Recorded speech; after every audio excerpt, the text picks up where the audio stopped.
ৰাজ্যত বান পৰিস্থিতিয়ে জটিল ৰূপ ধাৰণ কৰিছে। সমান্তৰালকৈ শোণিতপুৰ জিলাৰ বৰচলা বিধানসভা সমষ্টিটো বান পৰিস্থিতিয়ে এতিয়া সংহাৰী ৰূপ ধাৰণ কৰিছে। বৰচলাৰ কেইবাখনো গাঁও বানৰ কবলত পৰিছে। ব্ৰহ্মপুত্ৰ নদী ওপন্দি উঠাত কেইবাখনো গাঁও বানৰ কবলত পৰিছে। আৰু আজি বৰচলাৰ বিভিন্ন অঞ্চলত বান পৰিস্থিতিৰ বুজ ল'বলৈ উপস্থিত হৈছে সমষ্টিটোৰ স্থানীয় বিধায়ক গণেশ কুমাৰ লিম্বু। আৰু এই মুহূৰ্তত বৰচলাৰ ভৰাশিঙৰিকে ধৰি বিহুগুৰি আদি অঞ্চলত বান পৰিস্থিতিৰ বুজ ল'বলৈ উপস্থিত হৈছে বৰচলাৰ বিধায়ক গণেশ কুমাৰ লিম্বু। আৰু আমি পোনে পোনে সেই দৃশ্যাংশ দেখুৱাম। ব্ৰহ্মপুত্ৰৰ বাঢ়নী পানীয়ে বৰচলাৰ বিস্তীৰ্ণ অঞ্চল বুৰাই পেলাইছে। বিশেষকৈ বিহুগুৰি মৌজাৰ কেইবাখনো গাঁও বানৰ কবলত পৰিছে।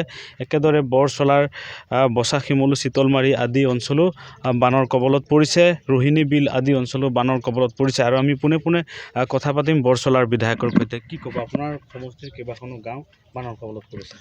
হয়, আপোনালোকে চবেই দেখিছে যে আমাৰ বিশেষকৈ ব্ৰহ্মপুত্ৰৰ আজি দিনক দিনে পানী বৃদ্ধি হোৱাৰ কাৰণে আমাৰ যিটো ব্ৰহ্মপুত্ৰৰ দাঁতি কাষৰীয়া যিবিলাক অঞ্চল আছিলে সেই অঞ্চলবিলাক ঝাৰণি হ'ল, তিনখুৰীয়া হ'ল, পুথিমাৰী হ'ল, আমাৰ ভাড়া চিংৰি, ইয়াৰ পাছত আগত গ'লে আমাৰ চিতলমাৰী চিংৰি, তাৰপাছত এনেকৈ বচা শিমলু, এই সকলো অঞ্চল এতিয়া মানে ব্ৰহ্মপুত্ৰৰ বাঢ়নী পানীৰ কাৰণে প্লাবিত হৈছে। তাৰ ওপৰঞ্চি আপোনালোকে যদি সমষ্টিলৈ চায় তেতিয়াহ'লে গাভৰু নদী মানে পানীৰ নদীৰ কাৰণে, বেলচেৰি নদীৰ কাৰণে বিভিন্ন অঞ্চলত মানে কিছুমান মই ঠাইত চাইছোঁ যে যিসকলে অবৈধ হিচাপে ঘৰ নিৰ্মাণ কৰাৰ কাৰণেও পানী ৰাইজৰ বা গাঁও ফালে গতি কৰিছে, যাৰ ফলত আমাৰ PW ৰাস্তা ভাঙি গৈছে আৰু কিছুমান মানুহৰ ঘৰত সোমাই গৈছে পানী।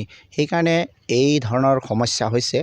আৰু মই যি ধৰণেৰে দেখি আছোঁ, আজি যি ধৰণে ব্ৰহ্মপুত্ৰৰ পানী বৃদ্ধি হৈ আছে, বাঢ়ি আছে, এনেকৈ যদি নিৰন্তৰ কালিও থাকে তেতিয়াহ'লে আমি আৰু বেছি ইয়াৰ সজাগতা ল'ব লাগিব। কাৰণ এতিয়াও কিছুমান অঞ্চলৰ পৰা মোক খবৰ আহি আছে যে গাঁৱত মানুহ এতিয়াও আছে, মানুহে আশা কৰি আছে কিজানি অহাকালিৰ পৰা পানীৰ মানে ব্ৰহ্মপুত্ৰৰ পানীটো কমি যাব, এনেধৰণৰ আশা কৰি আছে। যদি পানী আৰু বাঢ়ি যায় তেতিয়াহ'লে মানুহৰ ঘৰত মানে শুব নোৱাৰা অৱস্থা হ'ব, বা আৰু যিমানলৈকে আজি পানী মানে বাঢ়িছে তাতকৈ আৰু হয়তো তেওঁলোকৰ আৰু অধিক জটিল হ'ব। সেইকাৰণে মই বিষয়াসকলকো কৈছোঁ, আমাৰ SDRF সকলকো কৈ থোৱা আছে যে যাতে তেওঁলোকে ইমিডিয়েট য'তে যেনেকুৱা প্ৰয়োজন হয় তেনেকুৱা যাতে ব্যৱস্থা ল'ব পাৰে। আৰু আজি অলপ আগতে মই ৰোহিণী বিল আমাৰ ঠেলামাৰা চাৰ্কুল অঞ্চলত আমি যিসকল মানে পানীত প্লাবিত হৈ আছিলে, যাৰ ঘৰত পানী সোমাইছিলে, তেওঁলোকক কিছু চৰকাৰৰ ফালৰ পৰা যিবিলাক মানে ৰাহতৰ ব্যৱস্থা, যিবিলাক মানে ৰাচন পানী দিয়াৰ ব্যৱস্থা আমি ইতিমধ্যে কিছু বিতৰণো কৰি আহিছোঁ।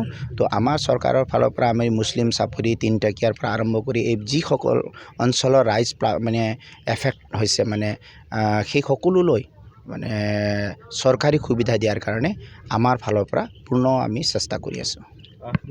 এয়া আছিল বৰচলা সমষ্টিৰ বিধায়ক গণেশ কুমাৰ লিম্বু। আৰু দেখা গৈছে বৰচলাৰ কেইবাখনো গাঁও এনেধৰণে বানত প্লাবিত হৈছে। আৰু বৰচলাৰ বিভিন্ন অঞ্চল যি বানৰ কবলত পৰিছে সেই অঞ্চলসমূহ পৰিদৰ্শন কৰিবলৈ আজি সমষ্টিটোৰ বিধায়ক গণেশ কুমাৰ লিম্বুৱে উপস্থিত হৈছে। আৰু চৰকাৰে যি বান সাহাৰ্য প্ৰদান কৰিছে সেয়া ক্ষিপ্ৰতাৰে প্ৰদান কৰাৰ বাবে বিধায়ক গণেশ কুমাৰ লিম্বুৱে এনেধৰণে বিষয়া কৰ্মচাৰীসকলক আহ্বান জনাইছে। আৰু ক্ষিপ্ৰতাৰে যিসকল লোক বান পীড়িত হৈছে তেওঁলোকক সাহাৰ্য প্ৰদানৰ নিৰ্দেশ দিয়া বুলি প্ৰকাশ কৰিছে।